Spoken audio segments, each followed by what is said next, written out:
ദൈവത്തിൻ്റെ അതിപരിശുദ്ധമായ നാമം വാഴ്ത്തപ്പെടുമാറാകട്ടെ.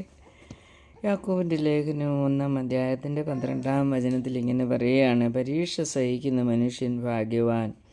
അവൻ കൊള്ളാവുന്നവനായി തെളിഞ്ഞ ശേഷം കർത്താവ് തന്നെ സ്നേഹിക്കുന്നവർക്ക് വാഗ്ദാനം ചെയ്തിരിക്കുന്ന ജീവകിരീടം പ്രാപിക്കും. അവിടെ പറയുന്നത് പരീക്ഷ സഹിക്കുന്ന മനുഷ്യൻ ഭാഗ്യവാൻ. എന്തിന് പരീക്ഷ? കൊള്ളാവുന്നവനായി തെളിഞ്ഞ ശേഷം കർത്താവ് തന്നെ സ്നേഹിക്കുന്നവർക്ക് വാഗ്ദാനം ചെയ്തിരിക്കുന്ന ജീവകിരീടം പ്രാപിക്കുവാൻ. ദൈവമല്ല പരീക്ഷിക്കുന്നത്.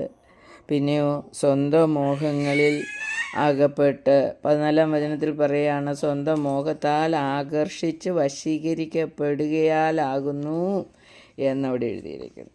അപ്പോൾ പരീക്ഷിക്കപ്പെടുന്നത് നമ്മുടെ മോഹങ്ങൾ മൂലമാണ് എന്ന് മനസ്സിലാക്കിക്കൊണ്ട് നമുക്ക് നമ്മുടെ മോഹങ്ങളെ കൺട്രോൾ ചെയ്ത് ജീവിക്കാൻ ദൈവം തമ്പുരാൻ സഹായിക്കുമാറാകട്ടെ. ആമേൻ.